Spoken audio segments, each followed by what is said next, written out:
and Thummim, and he put them back in the pouch. But as he saw them lying there on the ground, another phrase came to mind. "Learn to recognize omens and follow them," the old king had said. An omen? The boy smiled to himself. He picked up the 2 stones and put them back in his pouch. He didn't consider mending the hole. The stones could fall through at any time they wanted. He had learned that there were certain things one shouldn't ask about, so as not to flee from one's own personal legend. "I promised that I would make my own decisions," he said to himself.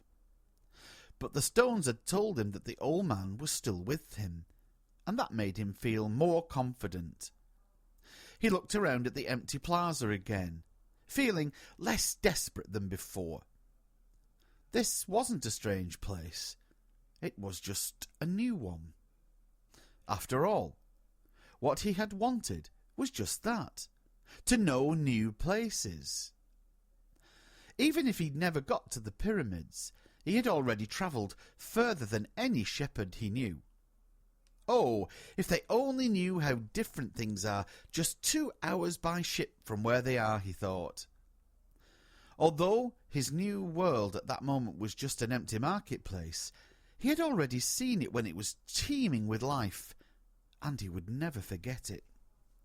He remembered the sword. It hurt him a bit to think about it, but he had never seen one like it before. As he mused about these things, he realised that he had to choose between thinking of himself as a poor victim of a thief or as an adventurer in quest of his treasure. "I am an adventurer looking for treasure," he said to himself. He was shaken into wakefulness by someone. He had fallen asleep in the middle of the marketplace, and life in the plaza was about to resume.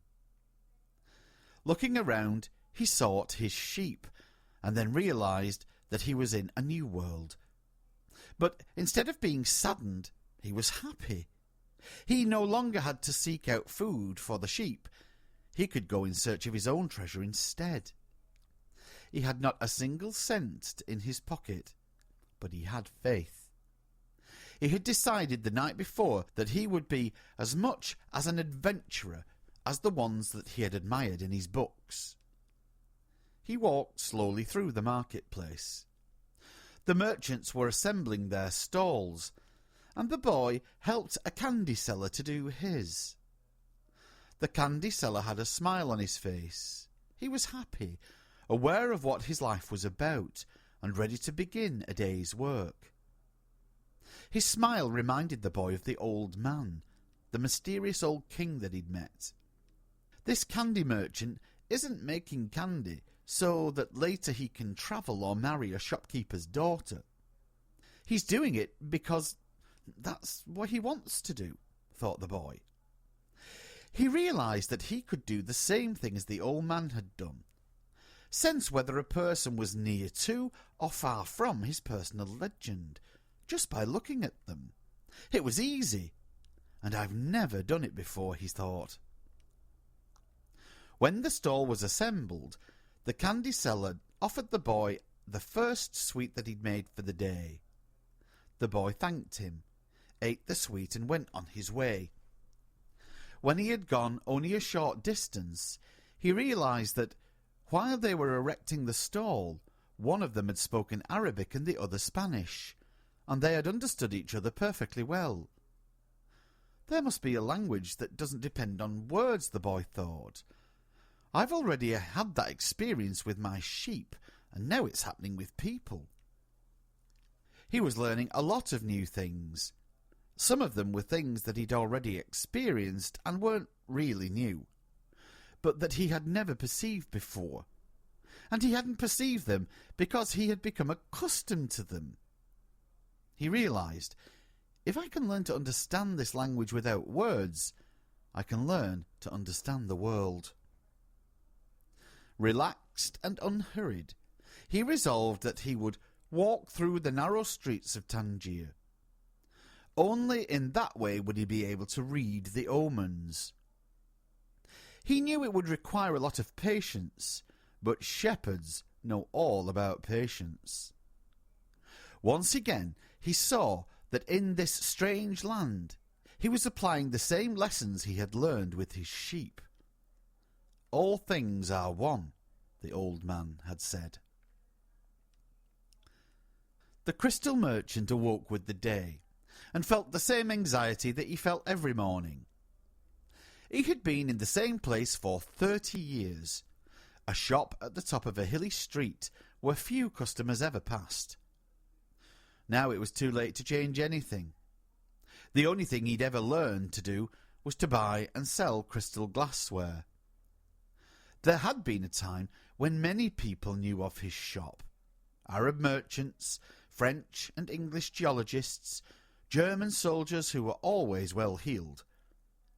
In those days it had been wonderful to sell crystal, and he had thought how he would become rich and have a beautiful woman at his side as he grew older.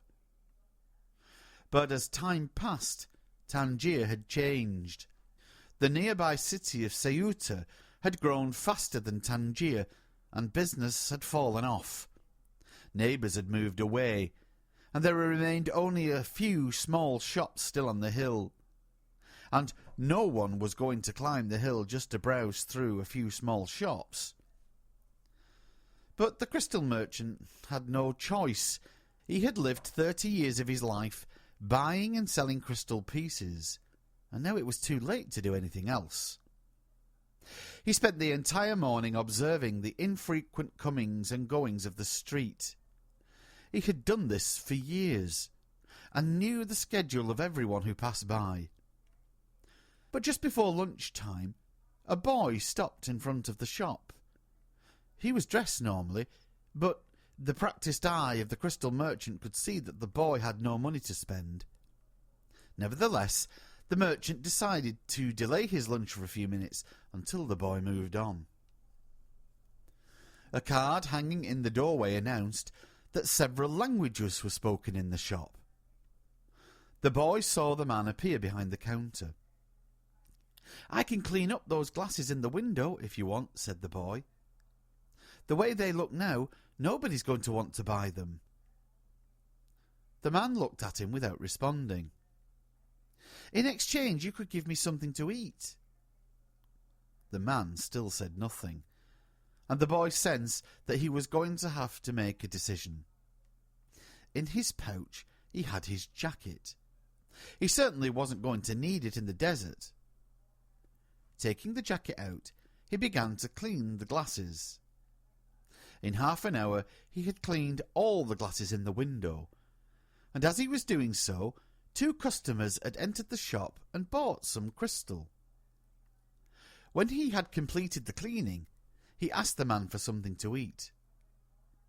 "Let's go and have some lunch," said the crystal merchant.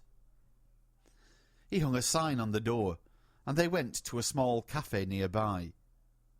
As they sat down at the only table in the place, the crystal merchant laughed. "You didn't need to have to do any of the cleaning," he said. "The Quran requires me to feed a hungry person." "Well then, why did you let me do it?" said the boy.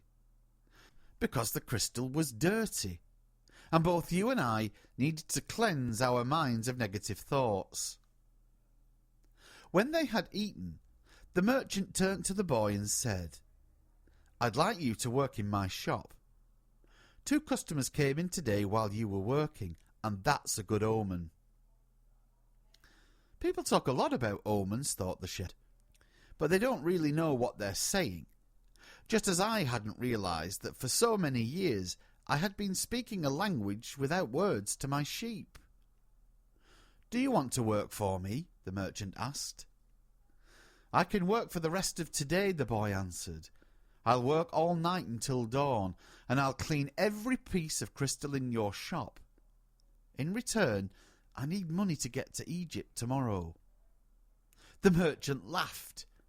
"Even if you cleaned my crystal for an entire year, if you earned a good commission selling every piece, you would still have to borrow money to get to Egypt. There are thousands of kilometres of desert between here and there." There was a moment of silence so profound that it seemed that the city was asleep. No sound from the bazaars, no arguments among the merchants, no men climbing to the towers to chant. No hope, no adventure, no old kings or personal legends, no treasure, and no pyramids. It was as if the world had fallen silent, because the boy's soul had. He sat there, staring blankly through the door of the cafe, wishing that he had died, and that everything would forever end at that moment. The merchant looked anxiously at the boy. All the joy he had seen that morning had suddenly disappeared. "I can give you money you need to get back to your country, my son," said the crystal merchant. The boy said nothing. He got up, adjusted his clothing, and picked up his pouch. "I'll work for you," he said. And after another long silence he added, "I need money to buy some sheep."